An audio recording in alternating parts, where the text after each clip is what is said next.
Kula wau sederenge ngriki lewat sing makam. Kula uluk salam ngriki. Saya mengucapkan salam ketika masuk makam. Assalamualaikum ya ahlal kubur. Alhamdulillah boten wonten sing ngejawab. Kula salam ning mriki kok sami boten wonten sing ngejawab. Wonten boten iki wong niki. Wonten. Atau dereng sarapan? Dereng. Sami kula dereng. Kudu ngarep-ngarep mriki. Kula ulang ya. Assalamualaikum warahmatullahi wabarakatuh.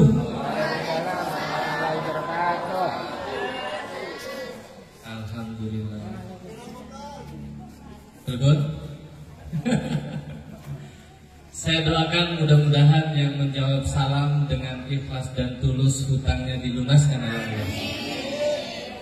Dan bagi ibu-ibu yang tidak menjawab salam saya doakan pulang dari sini suaminya nikah lagi. Assalamualaikum warahmatullahi wabarakatuh. Barang rada diancam sama ibu-ibu lumayan ya. Alhamdulillah. Alhamdulillahilladzi an'ama 'alaina wa hadana ila dinil Islam.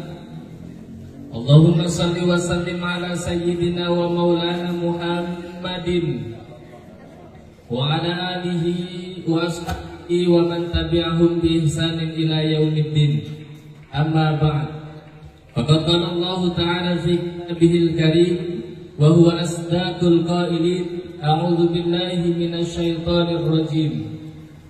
Wa min ayatihi an khalaqa lakum min anfusikum azwaja litaskunu ilaiha wa ja'ala bainakum mawaddatan wa rahmah. Inna fi dzalika laayatin liqaumin yatafakkarun.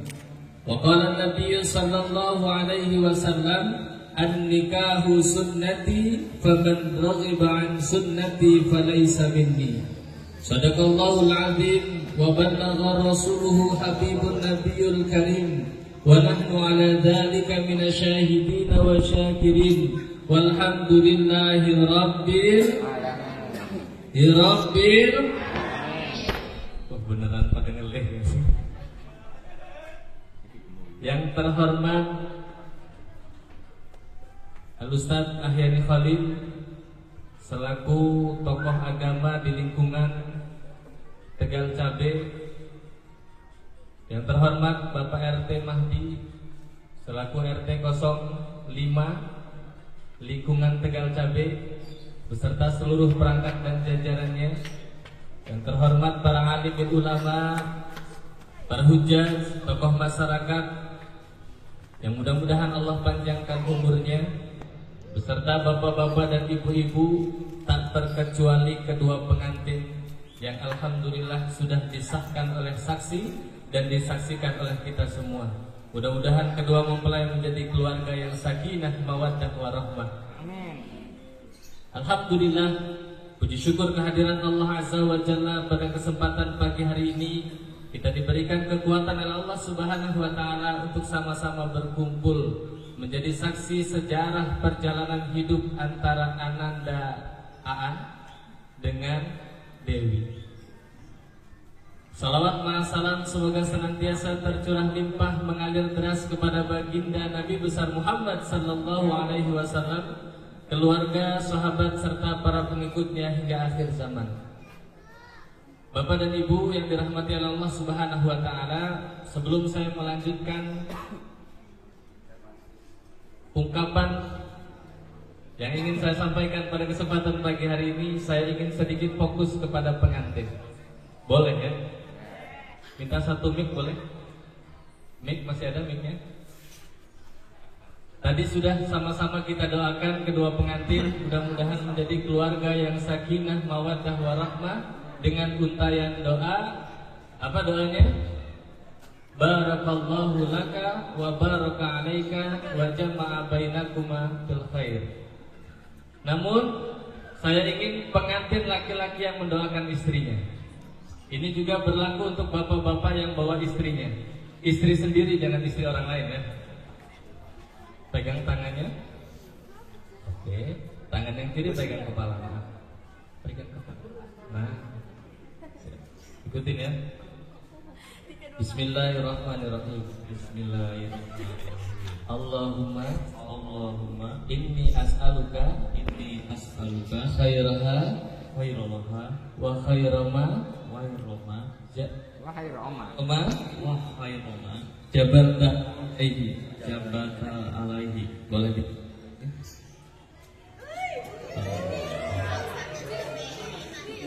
Iya itu. Masih belum pengen. Udah buru-buru aja. Lagi kayak tadi masih. Ditahan ya.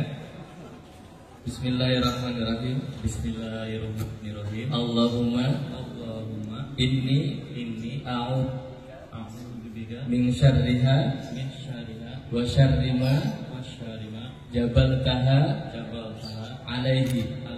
Tiup lagi. Ditiup aja dulu ya. Nanti sampai poin. Allahumma inni as'aluka dzurriyyatan thayyibatan min indika ya Rahman. Ditiup lagi. Baik. Tangannya nggak usah dilepas sampai maghrib. Ya. Pertama, saya mewakili daripada keluarga besar Bapak Subandi beserta Mama Dede panggilannya. Curhat dong. Beserta Ibu Dede mengucapkan beribu-ribu terima kasih kepada seluruh yang hadir pada kesempatan hari ini. Wabil khusus kepada keluarga besar Ibu Yulikah yang telah menghantarkan putra tercintanya untuk mempersunting Adinda Dewi pada kesempatan pagi hari ini. Tadi apa yang disampaikan oleh Al-Ustadz Ahyani Khalil bahwa tidak membawa apa-apa. Memang kita sebagai keluarga juga tidak mengharapkan apa-apa kecuali pepatok. Ya, tadi bahasanya pepatok. Pepatok yang dibawa oleh Adinda AA. Dan memang di dalam pernikahan itu yang dibawa oleh laki-laki biasanya 3. Yang pertama itu barang yang hidup. Itu disebut silaturahmi. Orang-orang dibawa keluarga yang gak pernah ketemu, dibawa keluarga yang jauh, yang dekat dibawa. Itu orang yang hidup. Yang kedua biasanya yang dibawa itu barang yang mati. Barang yang mati itu apa? Seserahan. Cepewong niki mah penglawat juadah. Barang kang padem, barang yang mati. Dan yang ketiga adalah barang yang kadang-kadang hidup juga kadang-kadang mati. Lampu. Apa pun ya? Lampu.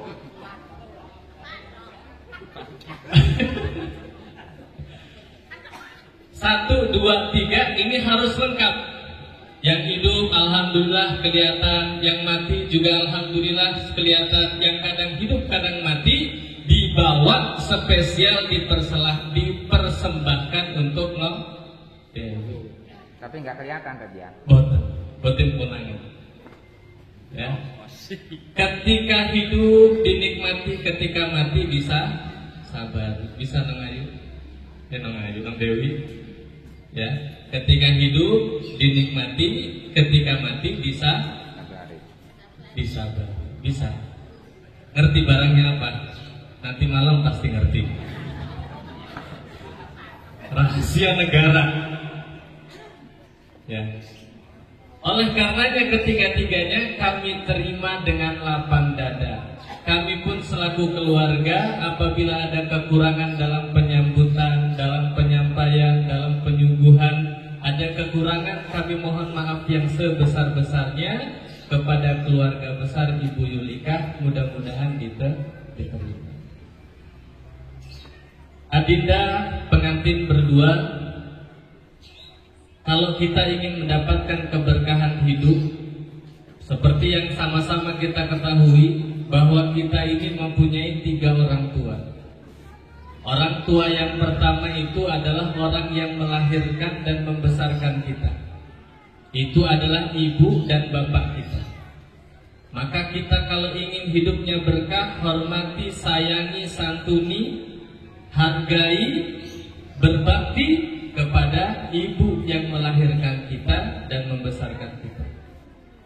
Orang tua yang kedua adalah orang yang mengizinkan engkau untuk menikahi anaknya.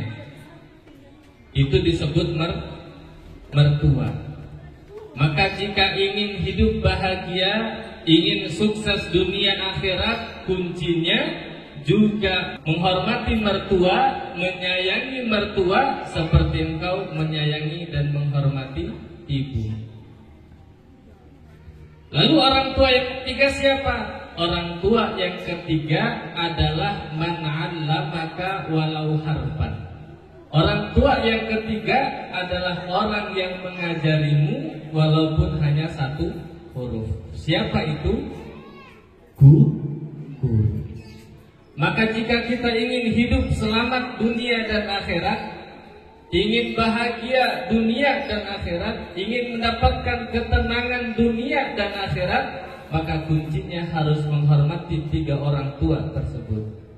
Ibu dan bapak yang telah melahirkan kita, mertua yang telah mengizinkan kita menikah dengan anaknya, guru yang telah memberikan kita berbagai ilmu pengetahuan. Gitu bisa ya? Insya Allah. Ya.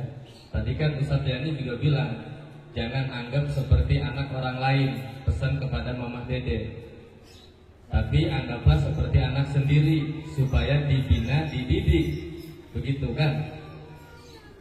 Anak juga sama. Jangan perlakukan mertua seperti orang lain, tapi perlakukanlah mertua seperti ibu dan bapak, maka insya Allah keberkahan akan hadir. Begitu. Ya. Maka yang laki-laki dan yang perempuan itu harus sama-sama seiman, sekeyakinan, dan mempunyai ketakwaan kepada Allah Subhanahu wa ta'ala. Apa keuntungan bagi laki-laki bertakwa? Apa keuntungan untuk perempuan laki-laki bertakwa? Keuntungannya adalah ketika laki-laki, ya, laki-laki itu biasanya kalau nggak diturutin marah. Betul? Betul? Kayaknya laki-laki ini kemarahan. Maka kalau laki-laki, ya, mempunyai nafsu, maka tidak memperlakukan engkau, wahai wanita, seperti binatang. Ketika marah tidak seperti setan. Ya, itu kalau laki-lakinya bertakwa. Perempuan juga sama, harus bertakwa. Ya, kata baginda Nabi, "Idza nazarta ilaiha sarrajka." Apabila engkau melihat kepadanya, maka hatimu akan senang. Ini saya tanya nih, Mas Aan, kalau melihat ini siapa sebelah? Dewi. Dewi itu siapa sih? Istri apa calon? Istri. Jadi kalau baru. Jadi kalau melihat Dewi gimana? Subhanallah. Wah. Ini subhanallah, dari surga. bidadari surga. Alhamdulillah. Berarti sudah memenuhi kriteria awal. Idza nazarta ilaiha sarrajka. Apabila engkau melihat kepadanya, membuat hatimu bahagia. Kan Anas ya. Laki-laki itu kalau melihat perempuan rungsek aja bawaannya. Ya. Kenapa? Karena perempuannya tidak pernah dandan di rumah. Dandannya pas kondangan, ya. Pas arisan, pas pengajian, pas di rumah, Masya Allah, bau balsam, bau geliga, segala macam kan. Ya. Nggak daster gitu, soek-soek kan. Begitu dibilang, kok pakai daster doang? Kok pada sobek-sobek? Kan nggak pernah ngasih uang. Lagi-lagi laki-laki tidak pernah benar. Ini bahaya. Ya, itu yang pertama. Idza nadarta ilaiha sarrajka. Yang kedua, idza amartaha ata'atka. Apabila engkau memerintahkan kepadanya, maka dia pasti akan menaatinya. Ini pertanyaannya kepada perempuannya. Ini mohon maaf, tanggung milik kita. Kalau kira-kira disuruh sama sebelah siapa namanya? Mas Aan. Panggilannya Mas apa Mas. Apa Boan? Mas ya, Mas Aan. Ini manggil Mas selamanya apa sekarang doang? Selamanya insya Allah. Kalau disuruh sama Mas Aan taat gak kira-kira? Insya Allah. Ya. Idza amartaha, apabila engkau memerintahkan kepadanya atau azka, maka engkau akan ditaati perintahnya. Semua laki-laki kalau merintah itu pasti pengen ditaati, betul? Apapun perintahnya. Lagi pegel-pegel gitu ya, suami datang, kayak gitu. Yuk. Biasanya kalau bapak-bapak ngajak istrinya gimana? Noel doang langsung ngerti. Alhamdulillah. Ya, atau kode. Boleh. Luar biasa. Maka ketika engkau memerintahkan kepada istrimu, dia mentaati, itu ciri wanita solehah. Luar biasa, masya Allah. Ya, apapun perintahnya kecuali perintah kepada kemaksiatan, batu yang tidak boleh. Kenapa demikian? Karena laki-laki, ya, kalau laki-laki, kebaikan laki-laki pasti istri kena, tapi keburukan laki-laki istri tidak akan kena. Contoh nih Pak RT, yang jadi RT Pak Mahdi, tapi istrinya ke bawah. Siapa nama istrinya? Bu RT. Ya kan? Kenapa? Karena kebaikan. Pak Lurah, ya, ibunya jadi bulu, ya. Pak Camat, ibunya Bu Camat, ya. Pak Pati, Bupati, begitu. Maka setiap perkara yang membawa kepada kebaikan, maka istri pasti ke bawah. Walaupun misalkan yang berangkat haji hanya bapaknya, maka ibunya pasti ke bawah. Pak Haji pasti pasangannya Bu Haji. Tapi kalau kepada keburukan nggak bakalan ke bawah. Misalkan maling, suaminya maling, naudzubillah, maka suaminya disebut pencuri, ibunya, istrinya tidak akan disebut bu curi, kan gitu. Ya, jadi setiap kebaikan yang dilakukan oleh laki-laki dan istri ridho terhadap apa yang dilakukan, maka istri pasti akan mendapatkan apa yang dilakukan oleh laki-laki. Lalu yang ketiga, idza ghibta 'alaiha, apabila engkau jauh darinya, hafizatka bi malika wa nafsiha. Ketika engkau tidak ada di sisinya, ketika engkau tidak ada di rumah, maka istri yang solehah tidak akan mempersilahkan laki-laki lain masuk ke dalam rumahnya tanpa seizin suaminya. Nih ibu-ibu kalau ditinggal suaminya kira-kira ada yang masuk ke laki-laki? Insya Allah di sini mah nggak ada. Ya, insya Allah. Ya, itu ciri wanita soleh. Kenapa wanita soleh itu perlu? Karena anak akan menjadi soleh dan solehah tergantung daripada istri yang mendidik anak-anak kita. Istri menjadi solehah itu tergantung daripada suami mendidik istri. Ya. Ini alhamdulillah suaminya orang jauh. Saya tadi deg-degan nyasar enggak ini gitu ya. Saya tadi nanya mau Pak RT nanti yang laki-laki berangkat jam berapa, kira-kira sampai sini jam berapa gitu ya. Alhamdulillah gitu ya. Enggak nyasar. Inilah seperti konsep sofa marwah. Bapak Ibu ingat mungkin kisah sofa marwah Siti Hajar. Siti Hajar itu nyari air. Ya, ke sofa, ke marwah, ke sofa, ke marwah, ke sofa, ke marwah, nggak taunya airnya ada di mana? Ada di tempat pertama. Ini Mas Aan juga sama, nyari istri ke sana kemari, nggak taunya di sini. Ya, bukan karena pertemuan kalian berjodoh, tapi karena jodoh kalian berdua dipertemukan. Ya, mudah-mudahan menjadi keluarga yang sakinah, mawaddah warahmah, serta diberikan keturunan yang soleh dan solehah. Itu saja kiranya yang dapat Fakir sampaikan. Mohon maaf kalau misalkan ada salah-salah kata, baik yang disengaja ataupun tidak. Hadanallah wa iyyakum ajma'in. Assalamualaikum warahmatullahi wabarakatuh.